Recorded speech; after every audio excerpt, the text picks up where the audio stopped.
Absolute freedom is a kind of myth, and it leads to total chaos and anarchy. Freedom is something that we want, but we really can't get. The God story gives us some clues as to why that is. And then the person of Jesus gives us a picture of what it can look like, but actually reminds us that we will always struggle to do that without him. It is the Son who sets us free. Freedom has become such an individual thing in our culture. We want to be free, but we often want to limit other people's freedoms. So the question then becomes, are our freedoms under threat? Vice President J.D. Vance stood in front of the leaders of Europe at the Munich conference in February and told them that free speech was dying and that they were overseeing the demise of democracy in the West.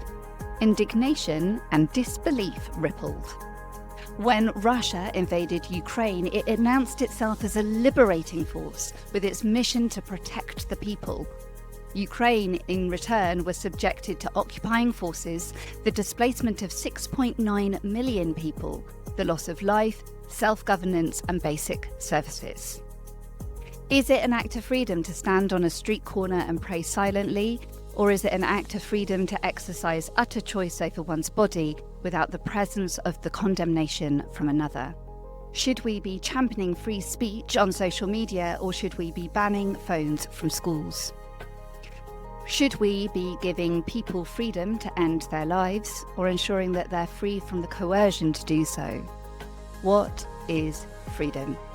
Why is it such a contested and controversial storyline in our culture today? Where do we see it bubbling up in our cultural conversations? And what does the God story and the God of that story reveal to us about what it means to be fully, truly free in him?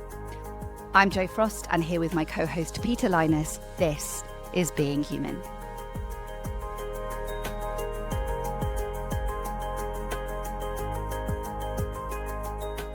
So this week, Peter, we're talking about freedom. Why? Because our culture is fascinated by freedom. You might even say obsessed by freedom. We can't get enough of it on the one hand. We're an increasingly individualistic society. It's all about me. I should be free to do whatever I want. We kind of want to weaken the social ties, anything that holds us back or bounds us and bonds us in any way. And yet we also often want to limit the other. We want hate speech laws. We want to include so many different categories under that. We want buffer zones outside abortion clinics. We want to stop disinformation, misinformation. You name it, we're saying that has to stop. You can't do that thing. So we want to be free, but we often want to limit other people's freedoms. And in the midst of it all, we see Trump and Musk and J.D. Vance coming over the hill, all announcing freedom in various ways and forms. Why does it seem like all of our cultural conversations have to start or stop with Donald Trump? That's an aside, but carry on. Well, yeah, I mean, because they are the characters of the news right now. Aren't they just? J.D. Vance at the Munich Security Conference, as you were saying in the opening, he is expected to talk about Russia and Ukraine and all that's happening there as the new vice president. And he said, actually, the biggest threat from Europe isn't from Russia coming in and attacking Ukraine. It's actually from the European elites who are kind of eating themselves. They are retreating from their fundamental values like freedom. He talked about annulling the Romanian elections because we didn't like the result, about shutting down social media platforms in extreme cases where incidents were happening live and they decided they should clamp down on those, about free speech laws in a whole variety of countries, including Germany and Sweden. And he went through a list of examples. Even the UK got a little shout out. Perhaps most concerningly, he said, I look to our very dear friends, the United Kingdom, where the backslide away from conscience rights has placed the basic liberties of religious Britons, particularly in the crosshairs. He singles out abortion buffer zones, doesn't he? Tell us a little bit about the case that he was referencing. Yeah, so he's referencing and playing on the case of Adam Smith Connor, who's a veteran of the British Army Reserves. He served in Afghanistan, and he became the first citizen in modern British history to be criminalised on the basis of his thoughts for praying silently near an abortion facility. He was sentenced for praying about his own experience and the son that he lost in the decision to pay for an abortion 22 years ago. So that was the main case. And then he also decided to reference Scotland. Double So, whammy. yeah, Vance was like, look, you think that's a fluke, you think that's a one-off, and Vance goes on in a speech to say maybe it's just a bad law enacted. But no, no, no, because in October, the Scottish government began distributing letters to citizens whose houses were within an abortion buffer zone, a safe access zone around an abortion clinic, warning them that even private prayer within their own homes may amount to breaking the law. Naturally, the government urged readers to report any fellow citizens suspected guilty of thought crime. In Britain and across Europe, free speech is in retreat, he feared. So is he right? Uh, Maybe, yes, but. So Gillian Mackay said he had lied. She is the Scottish minister responsible for that piece of legislation. The BBC and others were fairly clear that he lied. Now, then, when pressed as to whether visibly praying from the window of your house could meet the threshold of influence, Mackay had to admit that it would depend on who was passing by the window at that point. She talked about this kind of idea of performative prayer. She was being interviewed. So basically, if you were praying quietly in your bedroom, curtains closed, there should be no problem. But if your house is in this zone, there is the possibility that if you were standing at the window in a classical prayer pose and somebody saw that and thought you were trying to influence their decision to walk into the clinic a few doors down, it is possible, she had to concede, that you could be prosecuted. So the letter didn't say, it was a bit vague on that, but I think it is worth noting that those inside the zone were encouraged to report fellow citizens for these kind of crimes. So Vance is half right, as he was on almost all of his claims. I think the press overreacted and said it's total nonsense. No, Vance pushed it to its limits. Yes, he did. But there is some truth in the midst of all of this. So basically, he's arguing that we don't necessarily need to pay too much attention, or we can't fixate, maybe better, on Russia and what it's doing. We actually need to look at the plank in our own eye, as it were, and worry about our own elites and our own governments clamping down on our precious freedoms. So the question then becomes, are our freedoms under threat? And what even is freedom? What is it that we're actually debating and trying to wrestle through and safeguard? Sometimes I find it interesting to compare freedoms to do something versus freedoms from something. So a freedom to tends to be a little bit more individualistic. I get to do what I choose. I get to exercise my liberty. I get to express myself. I get to say what I want. There's a kind of an individual focus on a freedom to do something. Alternatively, you can have a freedom from tyranny, a freedom from oppression, a freedom from injustice. And that can be a little bit more collective. It's a communal freedoms where we're not in some way being oppressed or restricted. It's a protective style of freedom. Is that a helpful dichotomy? Is that just semantics? When you dig down, do you end up circling around and it's all the same space? Where are these points of disagreement and how do we wrestle these things through? What's your thoughts? Yeah, well, I think it is helpful and with difficulty. So I think we almost get past Vance creates a false dichotomy, first of all, as if forget about Russia, worry about your elites. Well, no, don't. They're both threats to freedom. So Russia's a classic traditional threat to physical freedom, like our freedom literally to move about, do life, live life. So that's an invasion in a more classic sense. And we fought World War II on these very freedoms for the big, what we consider kind of the bigger and underlying, which goes to your freedom from, freedom to. And I think some of the nuance of that has been lost. So I think, Vance, both things are live. We need to be worried about those external threats, and we do need to be concerned about what's happening internally. But some of the live issues, so where does this root down? Because it can get a bit abstract. What do we mean freedom from, freedom to? Well, I think of something like the assisted suicide debate that's very live. The pitch there is, I should be free to choose when I die, how I die. I've got my freedom of choice. But it's a freedom to do something. It's about the individual's freedom to choose when they die. The Esther Ransons of this world who are pushing that. And then we hear it from Kim Leadbeater every time when she's asked what is the absolute driving force behind the legislation that she wants to bring in. She's the person proposing the legislation that's being debated in Parliament at the moment. She is constantly saying people should have the right to choose how and when they die. And it's all pivoted around choices, that primary freedom. And it's the individual, and it's me, and it doesn't impact anybody else. You're not harmed by somebody else's choice to choose whether they die or not. It's my body. It's my choice. very similar to the abortion debate in many ways. But there is another side, so let's stick with assisted suicide for this moment. They ignores the freedom from coercion on the other side. So the debate has been played out, and many have raised, disability groups, MPs, those who work on behalf of the elderly, and those who are less able to make these choices in terms of capacity. Where's the freedom from coercion? Subtle coercion. Very few people are going to go in and say, right, Granny, your time's up, need to go. But there's a very subtle costs involved, time involved, energies involved, people feeling that. So how are we protecting the most vulnerable in our society in that side of the equation? So you've got freedom to, we get that very clear, I've got my choices, and freedom from on the other side. I wish we had freedom from whatever the ridiculously loud helicopter is that's going past your window right now. It does appear that somebody's decided to cut a lawn nearby, not even the one that I'm responsible for. Very sadly, it's an extra background noise. But we persevere because social media, I think, is a very similar pitch on that. I'd say on one side, you have the freedom again. It's my choice to do whatever social media I want, to use my phone's hands off, no regulation, please. I can post what I want. I can say what I want. But what about the freedom from, be it our kids, from the kind of advertising and the dopamine hit on that, or the freedom from somebody just lying about me on social media? Am I entitled to protection from lies, from disinformation, from advertising, from manipulation?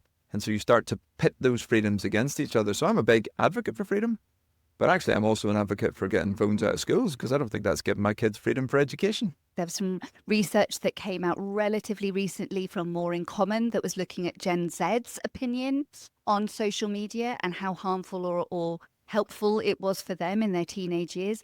And 2/3 of them, more, would recommend banning access to social media for as long as possible for teenagers. They regret their time on there. They've seen it harmful to their mental health, their physical well-being.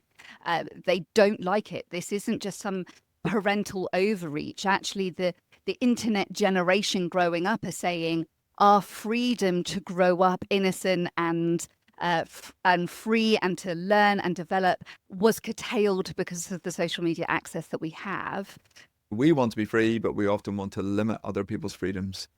And in the midst of it all, we see Trump and Musk and JD Vance coming over the hill, all announcing freedom in various ways and forms. I think that's really interesting. Yeah, I quite like a driving analogy sometimes if I'm talking about this in a teaching context. I like to drive as freely as I possibly can. I like to drive relatively quickly between A and B. But the reality is that the laws of the road, that we have to drive in the left, we have to drive within speed limits, allow me to get there quicker. If there was total freedom, it would be chaos. And it would take me forever to get to the airport, for example, tomorrow morning. So actually some rules help and increase my freedom to get from A to B much quicker. And I think it's the case here. Absolute freedom is a kind of myth, and it leads to total chaos and anarchy. Well, I'm never one for total chaos and anarchy. And as a primary public transport user and a Londoner, just a little shout out for the stand on the right, walk on the left mantra. The whole idea is that there are cultural norms that help people flourish in their spaces, in public and in private spaces. But actually, a lot of that time, it means boundaries. It means helping people other than you move around, share and flourish in your lives. Freedom is absolutely central to being human. So, okay, what do we do with this? Where do we see some of these conversations, and what do we do with some of the cultural conversations that we're having? Well, you and I both listened to the 2022 Wreath lectures. They were the BBC centenary year. They were exploring Franklin D. Roosevelt's 1941 speech, The Four Freedoms. Freedom of speech, freedom of worship, freedom from want, and freedom from fear.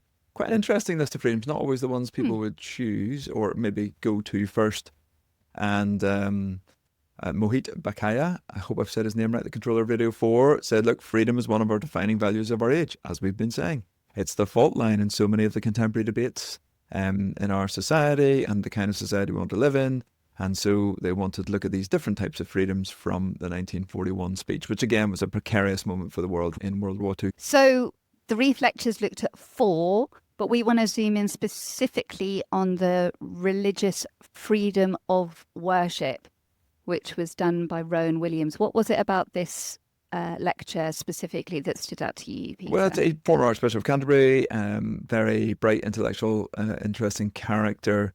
I suppose it's not because it's freedom of religion per se. You think, oh, because the religious guys want the religion.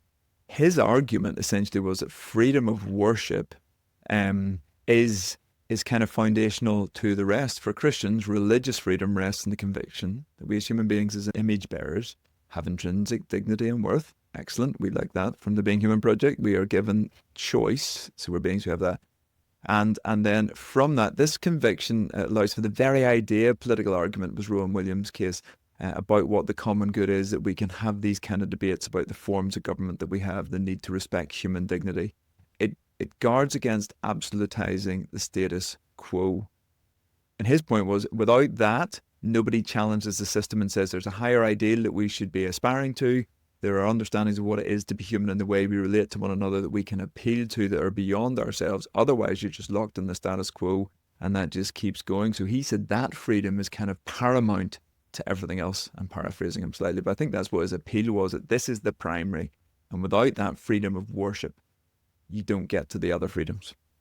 I think that's really interesting because we would often link, root freedom as one of our encounter points within the Being Human lens around the idea of participation, that we do stuff, we make a difference. Freedom is an action. But actually what Rowan Williams is doing is rooting that freedom back into our area of significance, that it is our place of dignity, it's our identity, it's our space of worth as image bearers. And if you get that wrong, and if that isn't its foundation, then our freedom becomes, as the controller said, this fault line where everyone is arguing about what freedoms they get to keep and what freedoms they get to limit of others. And there's no common ground because there's no foundation of what it is to be a free human being because of our significance rooted in God. If we don't worship, then nothing else flows from that space. And we find that truth in the God story. Yes, because as far as even if you don't worship, you're subject to the majority opinion. So there's nothing you can appeal to. And we all at some point want to appeal to something beyond ourselves, something more. Otherwise, it's just the majority rules. And he's saying, no, there is something beyond. For him, it's the Christian story as it is for us, the God story, that we are created free, that we are created free to worship God or not. We are given that choice right there in the Garden of Eden. And that is foundational to who we are. We often go to the Genesis story. We could stay in there for a long time. We're going to jump forward to the Exodus story because it's another of those absolutely shaping framework stories for the Israelites and then for us as Christians, because it reminds us of our freedom, that we were people that were enslaved at the time in Egypt for the Israelites, and their physical and their social and their economic and their spiritual lives were all curtailed and hemmed in. And God hears their cry. Their cry goes up from the Israelite. God hears the cry. He comes down to be with his people and to lead them out and to set them free. They're released to go through the Red Sea, but they are then given, it seems weird to us, they're given the 10 Commandments. We think, oh, it's a new story. Right, we're on to the 10 Commandments. Absolutely linked, because the first bit of the 10 Commandments says, remember, I'm not going to get it right, but essentially, I'm the Lord your God who brought you out of Egypt. And basically, paraphrasing, I give you these 10 commandments, these 10 sets of words to how to live as properly free beings. And these actually, again, are the guardrails, a bit like our driving analogy. This is what allows you to live fully free, only if you recognize who God is, what it is to be image bearers in that, how we relate to one another as a set of human beings. You don't kill. It's not just that you don't kill, it's that you're protected from being killed, from being stolen from being coveted over, ... down through them. And the key one is that it starts with have no other God before me. In other words, all of our freedom is rooted out of our freedom to worship Yahweh, the one true God. That if you put another God, if you put another idol, if you worship something other than the God who sets you free, you will ultimately lose your freedom. You cannot be an image bearer without worshipping the image of the one whose image you bear. So they're told not to make idols because without idolatry, you are free. And as soon as you put an idol in front of God, you lose your freedom. Yeah, and the only legitimate image bearer, the only legitimate idol, if you like, is us. We are the only image bearers that can, and anything that undermines that, that robs us of our humanity, anything we do against another human being is a dehumanizing act. It goes to the core of what we think about in terms of this project, because this is what the biblical text says. It makes us less than we are. Um, and so acts of injustice in our world, or when we dehumanize another person, when we forget that they are image bearers in that moment. So not only are we rejecting what God said about us, first and foremost, we're undermining the image bearing in the other person. And so that has an impact on the freedoms that we have and the way we live life. And it's one of the reasons we see freedom as such an important idea, because it's absolutely foundational to our understanding of what it is to be made in the image of God and the way that He made us as human beings. But He then says for everybody to be free, for us to live in free communities in relation to one another, you've got to have some level of boundaries around that. And thus the Ten Commandments are the kind of paradigm, the framing set of that. There are lots of other commands and instructions given around that, but that's this critical set that allow us to live fully free in God. So these keys to the freedom that we see in Exodus, that are all rooted on the idea that we put no other God before Yahweh, we worship the one true God. When we don't do that, we find ourselves potentially in a storyline like we see in Judges, with that classic memory verse that we all know, where everybody does what is right in their own eyes.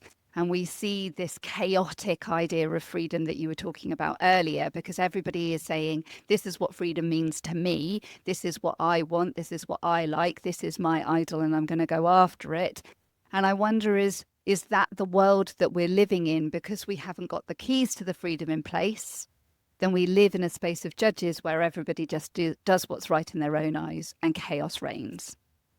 Well, I think it's a really interesting analogy for where we are now, that we're doing what's right in our own eyes. That is absolutely the kind of subjective moment. This is what I love about the biblical text, is you're like, wow, everybody does what's right in his own eyes in Judges, and we're going, that absolutely could be spoken about today.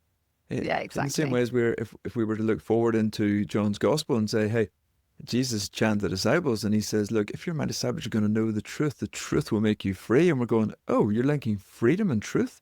Oh, that's a really interesting idea. Oh, that's exactly what we're trying to do now, is wrestle with what's true in our world in which we're obsessed with freedom. And he says, well, no, you need to flip it, guys. It's the truth. If you can get to the truth, that's what's going to set you free. Whereas basically our culture is like, well, my truth is the thing that sets me free. I want to be free and I'm going to pursue my truth. And he's flipping that to something else. He's reminding them that actually they're slaves, and they're slaves to sin. The disciples don't initially get it. They're kind of like, what? You're confusing us. And he's saying, no. The first Exodus basically served to set you free, to give you hope. The Exodus story that we were pointing back to, them, I, Jesus, have come in this second act of redemption that will set you truly free in this moment. And Christians aren't known for this, because we're kind of seen as kind of, oh, the rules people, oh, you got to do it in this way. Jesus said, no, I came to set you free. But what does it set you free? The truth. Jesus is the truth. But also when we pursue truth. So I find that fascinating in this moment where we're wrestling with these ideas about freedom. And it takes us back a little bit to Vance's speech.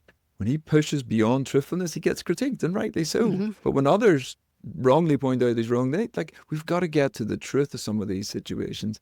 And that is the thing that will set us free. And I just think it's so timely in a world of advertising, a world of media, a world of pornography and lies. Like, in so many ways, we're being fed these messages, and actually we've got to pursue truth. And that is becoming more challenging and harder. But the biblical text that goes through, is absolutely driving us towards ways in which we can authentically do that. I think it's consistently fascinating, though, that freedom is something that we all hunger for, something that we all pursue.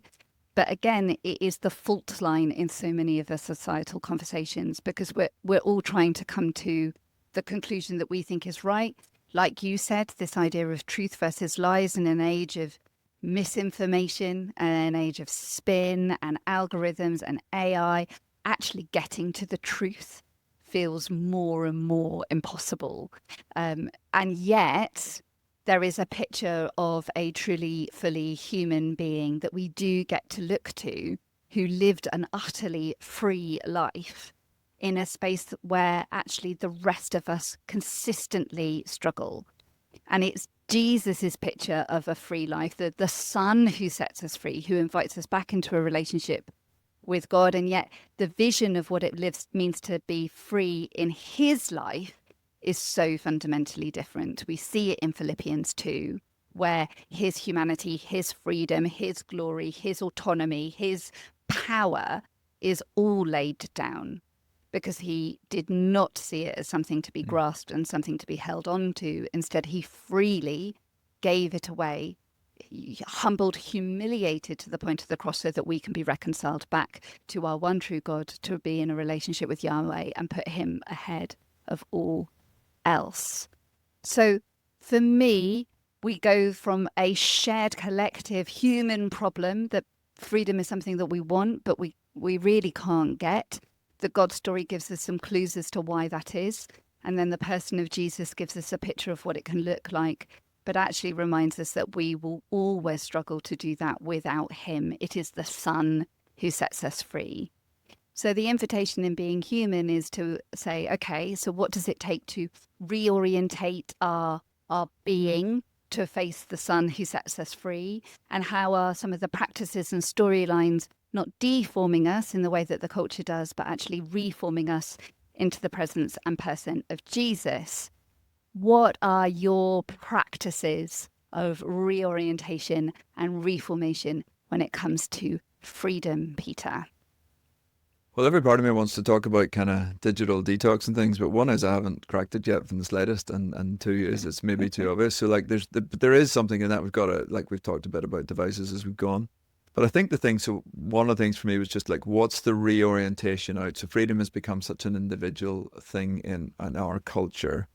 What's the reorientation both towards Jesus and towards the other? And I think generosity is the one I want to think about first, just in that, because our cultural stories do tend to think, right, it's individual choice. My choice around assisted suicide, or my choice around my social media use. And we cast off commitments. We're not linked to the other in a way. It's about me as the primary lens. And that's not just a critique of culture, that's a critique of Christianity. What did you get from church? Why are you going to this church? I chose to go to this church. Like, we all do it. We do it too in the way we worship, every part of us. So I think there's a challenge as we live free, and we should be free. But how do you do that communally? And generosity is one way that gets us to think about our freedom, to do with our money and our time and our resources in lots of different ways, in a world that's saying, well, I got to be free and I can do with these things what I like. What does it mean to be freedom orientated around the resources that we have? And that'll look different for each of us, both at life stages and where we are, in terms of the resources that we have available to us. When I was younger, I had much more time, and now I probably have more money and less time. So you're shifting over life stage, but it makes me other orientated in my thinking about my generosity, and that. And generosity is beyond our tithing, like in our other commitments. There are things we should be doing. This is generosity that goes deeper than and beyond. Opening up our home, sharing our resources. Again, each of us will have different resources that we can do that. And the gratitude orientates my freedom towards the other in this moment and away from myself. So that might seem very basic and obvious, but I think it's something we have to do in a culture that does tend to think of freedom as a very kind of individually centered thing. I love the way that your practice of generosity is basically hospitality, only reframed. Yeah, I knew the sneaky hospitality. I loved it. We had to get hospitality in there, obviously. I think for me, I completely agree with the generosity practice. Absolutely, that whole idea of the Philippians 2 image that we get of Jesus, where he lays his freedom down for the sake of others. So then that's the challenge to me, to mimic that practice. I think there's even an even deeper practice, if you want to take your generosity practice even further, where in Matthew 6, Jesus points to a practice of secrecy within our generosity. So when you give to the needy, don't let your left hand know what your right hand is doing. And when you practice secrecy, it's a really fun one, because it just reveals to you just how much of an ego you have. I was doing a week of secrecy, secret agent kindness was the challenge. And we all had to go and be secret agents of kindness and generosity for a week. And basically look for opportunities to be kind and generous to people and then not tell anyone. And it revealed to me how often I would just like to throw in into a conversation what wonderful human being I am and how nice and generous I had been. I just happened to talk to this homeless person, or I just happened to offer a lift, or I just happened to have a great conversation with somebody, just to get the affirmation, just to get the encouragement, just for everybody else to realise how wonderful I am. And the secrecy actually really challenged my ego of, am I exercising my freedom in an opportunity to bless somebody else without looking for an immediate reward? What is it about my freedom to do something, that actually I seek to be self-serving?